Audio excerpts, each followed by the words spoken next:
আসসালামু আলাইকুম ওয়া রাহমাতুল্লাহ। নাহমাদুহু ওয়া নাস্তাঈনুহু ওয়া নাস্তাগফিরুহু ওয়া নাউযু বিল্লাহি মিন শুরুরি আনফুসিনা ওয়া মিন সাইয়্যিআতি আ'মালিনা। من يهده الله فلا مضل له ومن يضلله فلا هادي له ونشهد أن لا إله إلا الله وحده لا شريك له ونشهد أن محمدا عبده ورسوله الذي أرسله بالحق بشيرا ونذيرا وداعيا إلى الله بإذنه وسراجا وقمرا منيرا. فقد قال الله تعالى في كلامه المجيد والفرقانه الحميد. সকলে জবান বলে পড়ি আউযু বিল্লাহি মিনাশ শাইতানির রাজীম। বিসমিল্লাহির রাহমানির রাহিম। قل إن كنتم تحبون الله فاتبعوني يحببكم الله ويغفر لكم ذنوبكم والله غفور رحيم. وقال تعالى في شان حبيبه إن الله وملائكته يصلون على النبي يا أيها الذين آمنوا صلوا عليه وسلموا تسليما. اللهم صل على سيدنا مولانا محمد وعلى آل سيدنا মাওলানা। মানব দানব পশু পাখি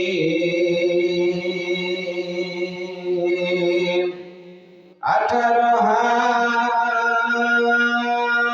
হাজার মাখলুকাত আল্লাহর জিকির নবীর দরুদ পড়ছে তারা দিবারাত।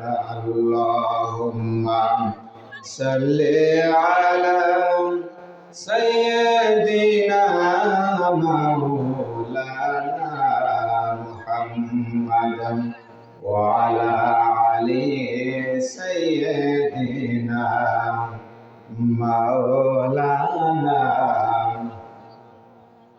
ইমানের পথে অবিচল থেকে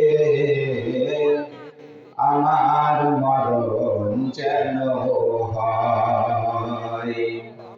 ঈমানের পথে অবিচল থেকে আমার মরণ যেন হয়। তোমারই কাছে মিনতি আমার, তোমারই কাছে মিনতি আমার, মহামহিম দয়াময়। ঈমানের পথে অবিচল থেকে আমার মরণ যেন হয়। আল্লাহুম্মা সাল্লি আলা সাইয়্যিদিনা মাওলানা মুহাম্মদ ওয়া আলা আলি সাইয়্যিদিনা মাওলানা মুহাম্মদ। আলহামদুলিল্লাহ। মুহতারাম মুআজ্জাজ উলামায়ে কিরাম, চৌগাছা নুরবাগ হাফিজিয়া মাদ্রাসা এতিমখানার উদ্যোগে 11তম তাফসিরুল কোরআন মাহফিলের সম্মানিত সভাপতি সাহেব, আজকের মাহফিলের প্রধান বক্তা আমাদের মাঝে উপস্থিত হয়ে গেছেন হযরত মাওলানা সৈয়দ আল বেলালী সাহেব। আজকের মাহফিলের দ্বিতীয় বক্তা হযরত মাওলানা জিল্লুর রহমান বুলবুলি সাহেব সহ মাহফিল পরিচালনা দায়িত্বে আমার বন্ধুবর্গ হাফিজ মাওলানা মোহাম্মদ কামরুজ্জামান সাহেব, আমার সম্মুখে উপবিষ্ট দিনদার মুসলমান ভাইরা, পর্দার অন্তরালে মা এবং বোনেরা, সকলের প্রতি আমার আন্তরিক মুবারকবাদ, অভিনন্দন, সালাম। আসসালামু আলাইকুম ওয়া রাহমাতুল্লাহ। সে মহান মালিকের দরবারে লাখ কোটি শুকরিয়া আদায় করি, যে মহান মালিক আমাদেরকে পবিত্র তাফসীরুল কোরআন মাহফিলের জন্য কবুল করেছেন। সে মহান আল্লাহ পাকের কাছে শুকরিয়া আদায় করি। সকলেই পড়ি আলহামদুলিল্লাহ। লাখ কোটি দরুদ ও সালাম বর্ষিত হোক জনাবে মুহাম্মদ রাসূলুল্লাহ সাল্লাল্লাহু আলাইহি সাল্লামের উপর। সম্মানিত উপস্থিতি, আজকে আমাদের কোরআনী মাহফিল আমাদের মাঝে প্রতিষ্ঠিত হওয়ার কারণে এই এলাকার মানুষের জীবন ধন্য। কথা বলেন ঠিক কিনা? সম্মানিত ভাইরা, যে মহান মালিক, যে মহান স্রষ্টা আমাদেরকে কবুল করেছে, সেই মহান স্রষ্টা যাদের উপরে রহমত দেন নাই, এই সমস্ত বান্দাগুলি কখনো ভালো কাজ, আল্লাহর সন্তুষ্টিজনক কাজ তাদের পক্ষে সম্পূর্ণ করা এটা সম্ভব হবে না। সম্মানিত ভাইরা, এজন্য শুকরিয়া আদায় করব কার? শুকরিয়া আদায় করবো সে মহান মালিকের। ভরসা রাখবো কার উপরে? ভরসা রাখবো আল্লাহর উপরে। ভরসা কি কোনো দলের উপরে রাখা যাবে? ভরসা কোনো নেতার উপরে রাখা যাবে? 50 বছর ক্ষমতায় থাকার পরে এত বড় বড় দল ক্ষমতা, তাদের উপরে ভরসা রাখা যাবে না। কথা বলেন ঠিক কিনা? ভরসা যদি রাখতেই হয় সে মহান মালিকের উপরে ভরসা রাখতে হবে। মহান মালিক ইহকাল পরকাল উভয় জীবন আল্লাহ পাক সব ক্ষমা করে দিবে। কথা বলেন ঠিক কিনা? এমন মানুষের উপরে আমরা ভরসা রাখি, এমন দলের উপরে আমরা ভরসা রাখি, দলের মূল শিকড় উঠিয়ে চলে যায়। কথা বলেন ঠিক কিনা? আমার ভাইরা, আমি যে আয়াতটি তেলাওয়াত করেছি, আল্লাহ পাক আমার আপনার নবীর মাধ্যমে শিখিয়ে দিয়েছেন, বলে দিয়েছেন যে হে নবী, আপনি এই সমস্ত মানুষগুলিকে বলে দিন একটি কথা, একটা মেসেজ দিন যে এই মানুষগুলি সত্যি যদি আপনাকে অনুকরণ করে, আপনাকে অনুসরণ করে, আপনাকে মোহাব্বত করে, তাহলে এই বান্দাদের জন্য আমি আল্লাহ পাক উপযুক্ত সুব্যবস্থা করে রেখেছি। সর্বপ্রথম যেটা হলো তাদের জীবনের গুণাটা আমি আল্লাহ পাক মাফ করে দিব। বলেন সুবহানাল্লাহ। আমার ভাইরা, আল্লাহ রাব্বুল আলামিন বললেন, হে নবী গো, এই বান্দাগুলি যদি আপনাকে অনুসরণ করে, আপনাকে ভালোবাসে, আপনাকে মহব্বত করে, তাহলে সত্যি আমি আল্লাহ পাক এই বান্দাদের জীবনের গুণাগুলি মাফ করে দেব, কোনো সন্দেহ নাই। জোরে বলেন সুবহানাল্লাহ। নবীকে অনুসরণ করলে, নবীকে মহব্বত করলে,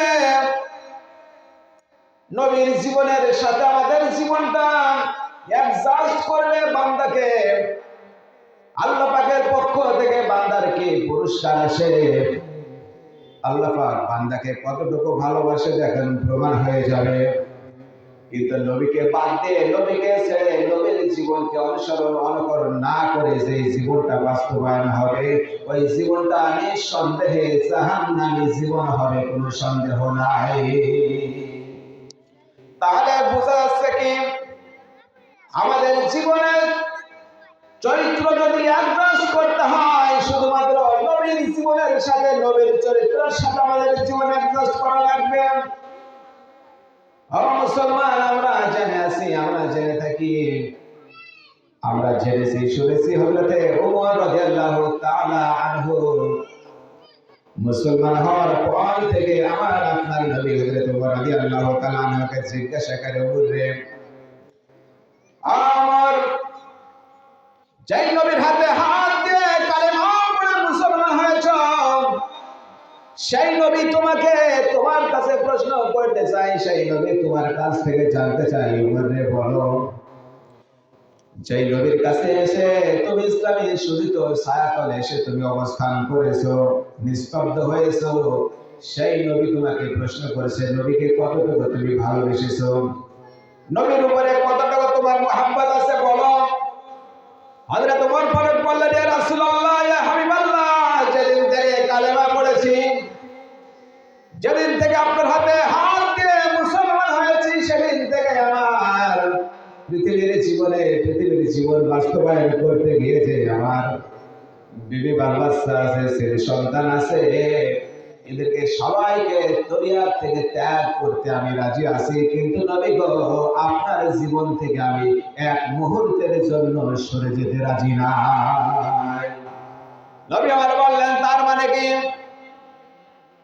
এই পৃথিবীতে তোমার স্ত্রীকে ছেড়ে দিবে, তোমার সন্তানকে ছেড়ে দিবে, তোমার নবীর সঙ্গ তুমি ত্যাগ করবে না? ইয়া রাসূলুল্লাহ, ইয়া হাবিবাল্লাহ, আমার পক্ষে কোনো প্রকার বাধা নাই, আমি এগুলি সব ত্যাগ করবো, আপনাকে ত্যাগ করতে পারবো না। আমার নবী বললেন, ওমর রে, যতটুকু ভালোবাসা, যতটুকু মুহাব্বত তোমার নবীর উপরে আছে, এই মুহাব্বতটা নিয়ে, ভালোবাসা নিয়ে তুমি তোমার নবীর পক্ষ থেকে, নবীর কাছ থেকে কখনো মুমিনের সার্টিফিকেট এখন পর্যন্ত পাওয়ার উপযুক্ত হতে পারো না। হযরত ওমর মর্মান্তিক হয়ে গেলেন, মনটা খারাপ হয়ে যায়। ওমর রাদিয়াল্লাহু তাআলা আনহু বলে, ইয়া রাসূলুল্লাহ, ইয়া হাবিবাল্লাহ, নিজের ধর্মকে ত্যাগ করে আপনার ধর্মে চলে আসলাম, ইসলাম ধর্ম গ্রহণ করে নিয়েছি, পরে যদি মুমিন হতে না পারি, এরপরে যদি আপনার কাছে আমি ইমানদারের সার্টিফিকেট না পাই, এরপরে যদি আল্লাহর জান্নাতের সার্টিফিকেট না পাই, তাহলে আমার জীবনের কোনো মূল্য নাই, আমার জীবনের কোনো দাম নাই। আবার নবী বললেন, ওমর রে, ব্যস্ত হয় না, তুমি কি আরো কিছু দিয়ে তোমার নবীকে অনুসরণ করতে পারবে, নবীর উপরে আকৃষ্টি হতে পারবে?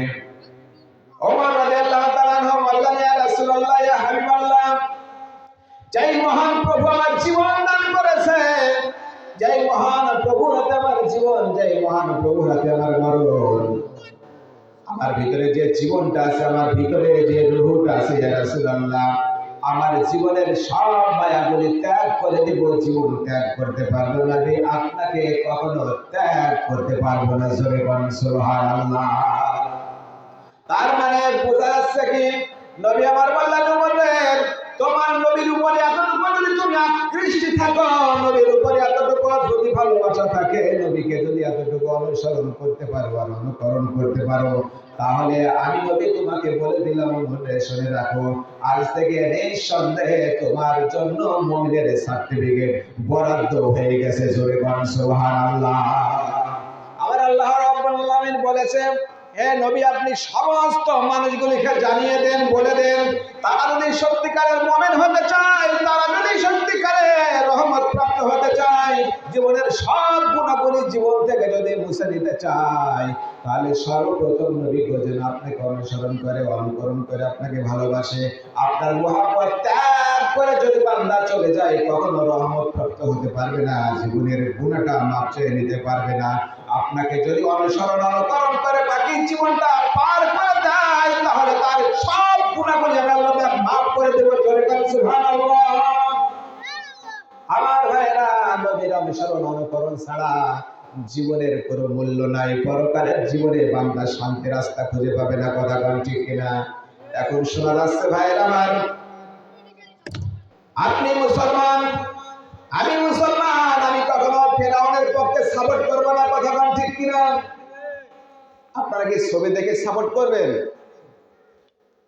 ফেরাউন এক দলে আছে, মূসা নবী আছে এক পাশে, ফেরাউন আছে এক পাশে। আপনি কোন পাশে সাপোর্ট করবেন? মূসা নবীর পাশে, ঠিক না? আমরা কখনো ফেরাউনের দলকে কখনো সাপোর্ট করি না। সাপোর্ট যদি করতে হয়, মূসা নবীর দলকে সাপোর্ট করবো। কথা বলেন ঠিক কিনা? এখন এমনও শুরু হয়েছে, যদি ফেরাউনও সামনে আসে, আমরা ফেরাউনকে মেনে নিব। জোরে বলেন নাউজুবিল্লাহ। সম্মানিত ভাইরা, আমরা মুসলমান, আমাদের শরীরে মুসলমানের রক্ত আছে, ইমানদারের রক্ত আছে, হক রক্ত আছে। ইহুদি খ্রিস্টান কাফেরের রক্ত মুসলমানের রক্ত দেহের ভিতরে থাকতে পারে না। কথা ঠিক কিনা? কারণ আমরা এরকম নিস্তব্ধ মানুষ, নিস্তব্ধ মুসলমান জাতি আমরা নয়। জীবন আছে যতক্ষণ কোরআন মানবো, ততক্ষণ জীবন আছে, যতক্ষণ কোরআনের রাস্তায় থাকবো, ততক্ষণ জীবন আছে, যতক্ষণ কোরআনকে সাপোর্ট করবো, ততক্ষণ। কথা ঠিক কিনা? আমরা কোনো ইহুদি খ্রিস্টানের পাঁচ আনা গোলাম হতে চাই না। আমরা কখনো নমরুদের পাঁচ আনা গোলাম হতে চাই না। এই সমস্ত ইহুদি খ্রিস্টানকে আমরা পায়ের নিচে দাঁড়িয়ে দিয়ে মাটির নিচে দাফন করে দিতে চাই। কথা বল ঠিক কিনা? তোমাদের শিক্ষা নেওয়া দরকার। বহুত বড়াই ছিল, বহুত ভরসা ছিল যে এমন কোন শক্তি আজ পর্যন্ত দেশে জন্ম হয় নাই যে আমাদেরকে এখান থেকে উৎখাত করবে। কথা বলেন ঠিক কিনা? শুধু উৎখাত নয়, জমিন থেকে ভেঙে চলে গিয়েছো, আর ফিরার মতো দুঃসাহস কিয়ামতের আগ পর্যন্ত বাংলার জমিন আসার সাহস নাই। কথা বলে ঠিক কিনা? ভরসা কার উপরে রাখো? আল্লাহ পাক বলছে, ভরসা দলের উপরে ভরসা রাখা যাবে না, তোমার নেতার উপরে ভরসা রাখা যাবে না। ভরসা যদি রাখতেই হয়, তোমার মহান প্রভু মালিকের উপরে ভরসা রাখো, তোমার মালিক সব কিছু সমাধান করে দেবে। কথা বল ঠিক কিনা? আমরা দেশে মুসলিম জাতি, আমরা দেশে মুসলমান, আমরা কোনো দলের উপরে ভরসা রাখি না। আপনারা কি দলের উপরে ভরসা রাখেন? আমাদেরকে ঘর ছাড়া করতে চেয়েছে, আমাদেরকে বাড়ি ছাড়া করতে চেয়েছে। আমরা নিজের ঘর বাড়ি ছেড়ে মাঠে ঘাটে বনে জঙ্গলে সময় কাটিয়েছি। কথা বল ঠিক কিনা? আমার আল্লাহ উপযুক্ত শাস্তি দিয়েছে, ঘর ছাড়া বাড়ি ছাড়া নয়, দেশ ছাড়া করে ছেড়েছে। কথা বলে ঠিক কিনা? আমার ভাইরা, এই প্রসঙ্গে নিয়ে একটু কথা বলতে চাই। মক্কায় আমার আপনার নবী অবস্থান করছেন, হঠাৎ করে আল্লাহ পাকের পক্ষ থেকে চলে আসলো, নবী গো এই মুহূর্তে আর মক্কায় থাকা যাবে না, একটু স্থান পরিত্যাগ করেন, স্থান একটু ত্যাগ করেন। আল্লাহ রাব্বুল আলামিন বললেন, নবী গো তাহলে আপনি দ্রুত চলে যান মদিনা শহরের ভিতরে, মদিনায় চলে যান। আমার ভাইরা, আল্লাহ পাকের অর্ডার যখন আমার আপনার নবীর কর্ণপাতে চলে আসছে, পৌঁছে গেছে, আমার আপনার নবী আসতের পর মদিনার রাস্তা দিয়ে চলা শুরু করেছেন, মদিনায় অবস্থান করেছেন। আমার ভাইরা লক্ষ্য করেন, এটা তাফসীর।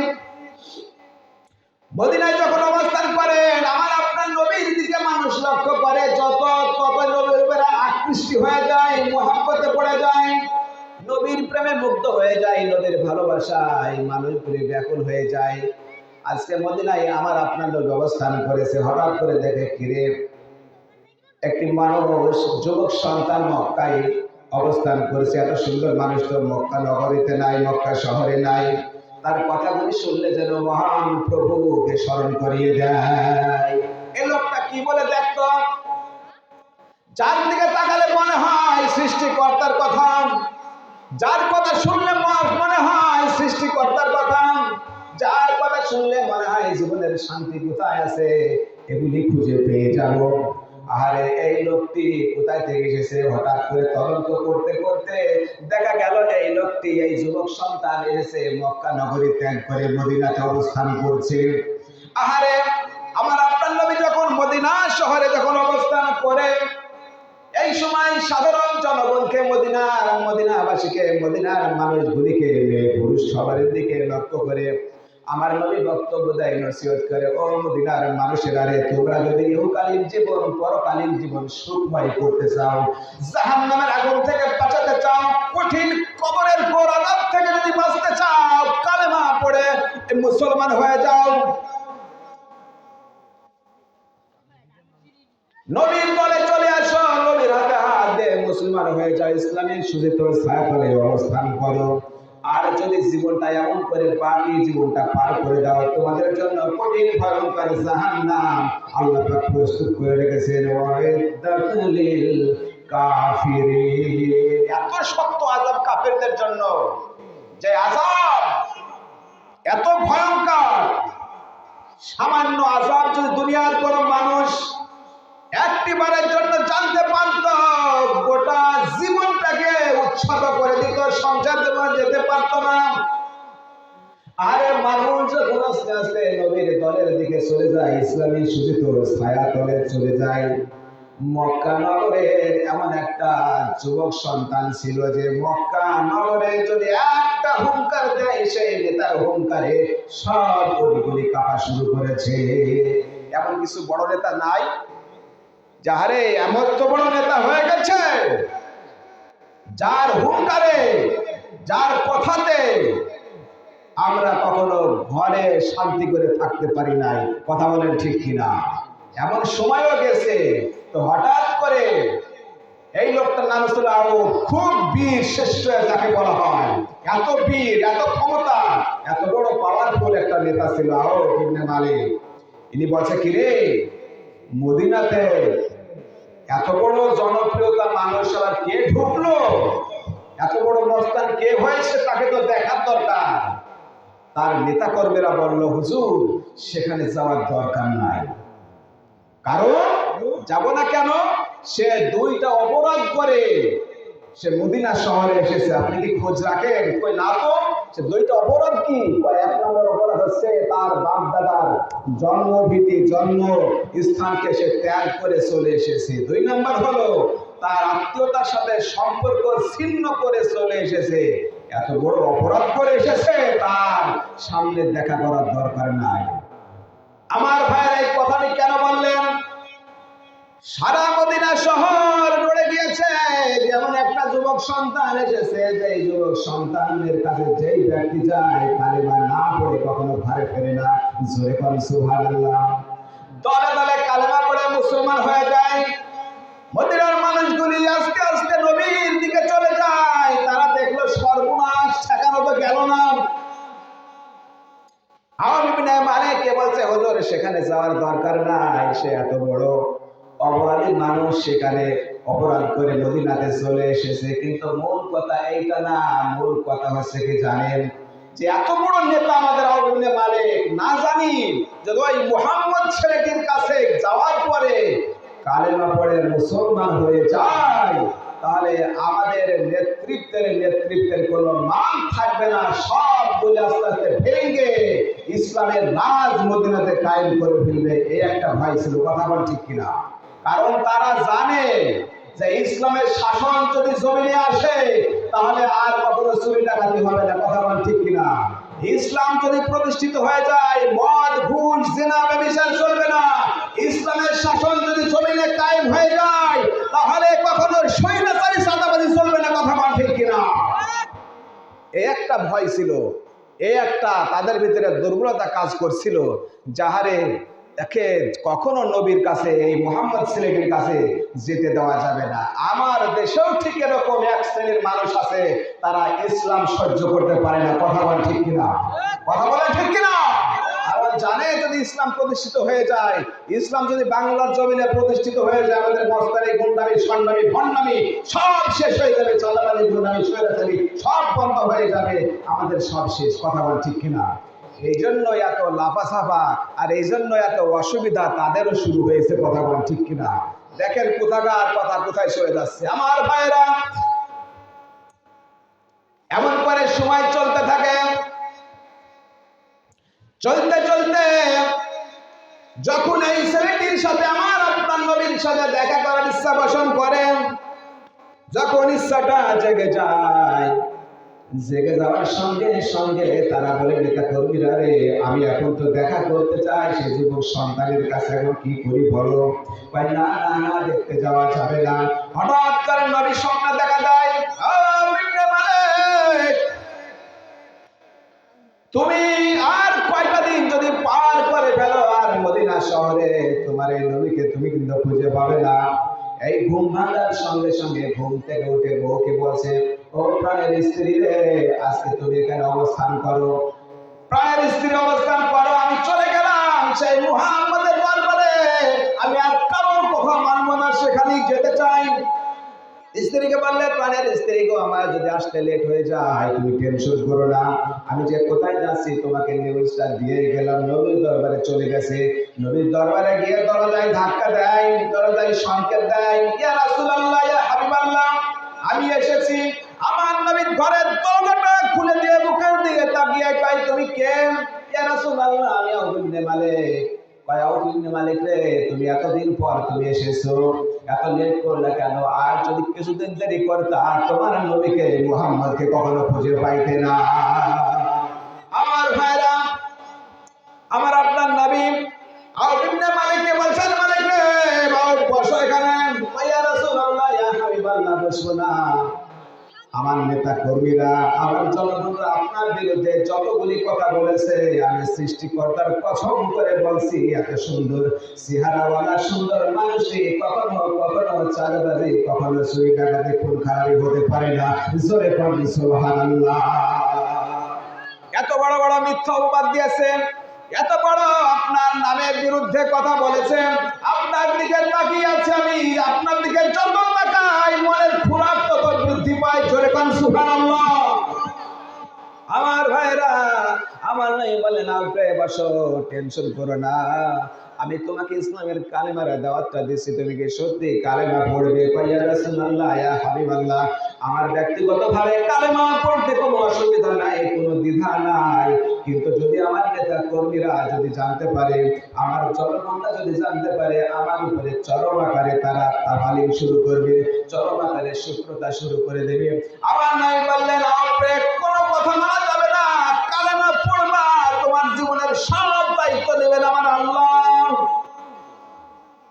আউযু বিল্লাহি মালিক বলেন, ইয়া রাসূলুল্লাহ, ইয়া হাবিবাল্লাহ, আমার কোনো আপত্তি নাই, আমার কোনো আপত্তি নাই, আপনি কালেমা আমাকে পড়িয়ে দেন। লা ইলাহা ইল্লাল্লাহু মুহাম্মাদুর রাসূলুল্লাহ সাল্লাল্লাহু আলাইহি ওয়াসাল্লাম। আমার ভাইরা, আমার নবী বললেন, আউপে তোমার কাছে কয়েকটি কথা।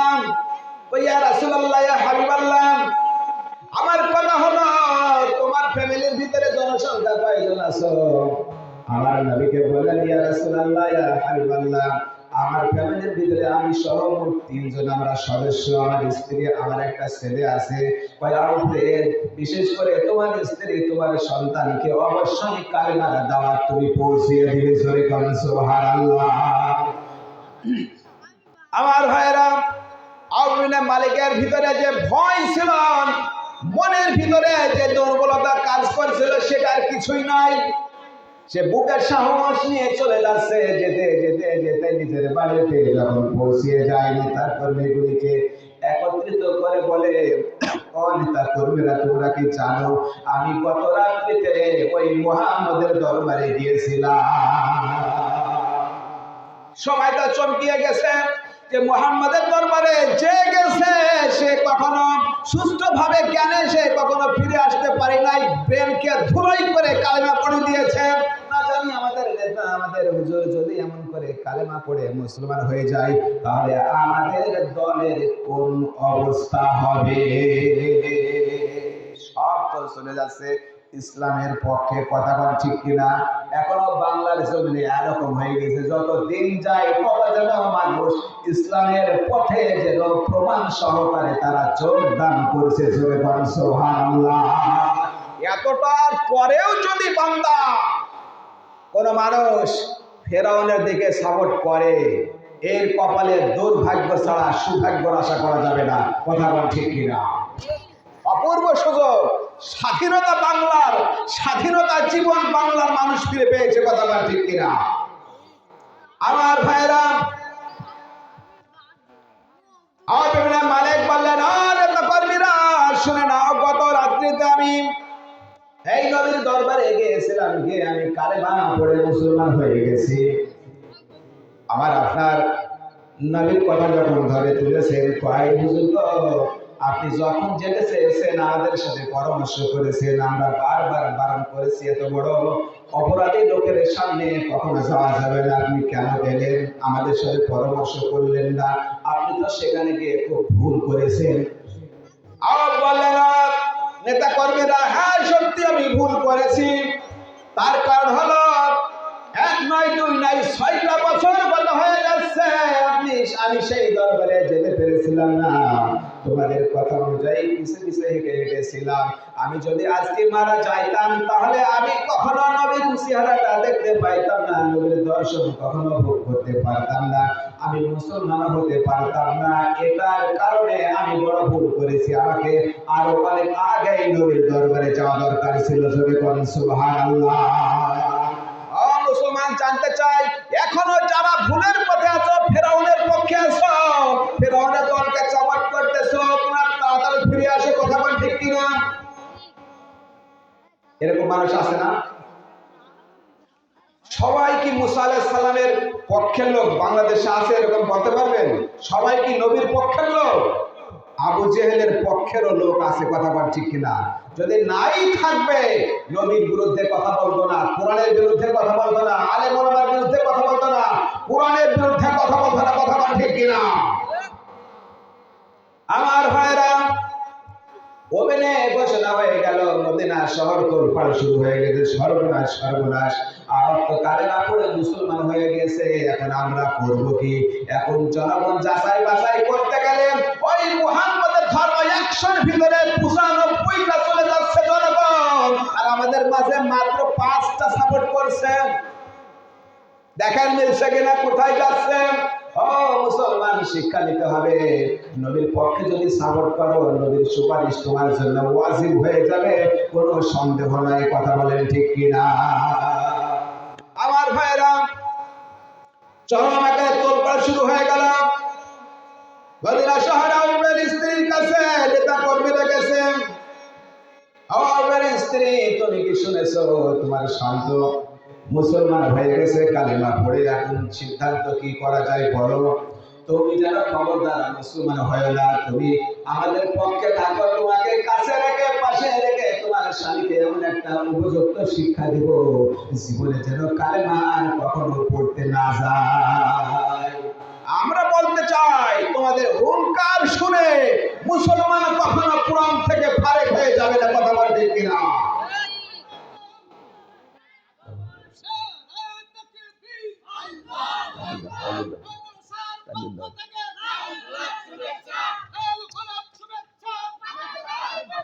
নারায়ে তাকবীর, নারায়ে তাকবীর। দ্বিতীয় বক্তার আগমন, শুভেচ্ছার স্বাগতম। মাদ্রাসার পক্ষ থেকে আসসালাম শুভেচ্ছা। নারায়ে তাকবীর।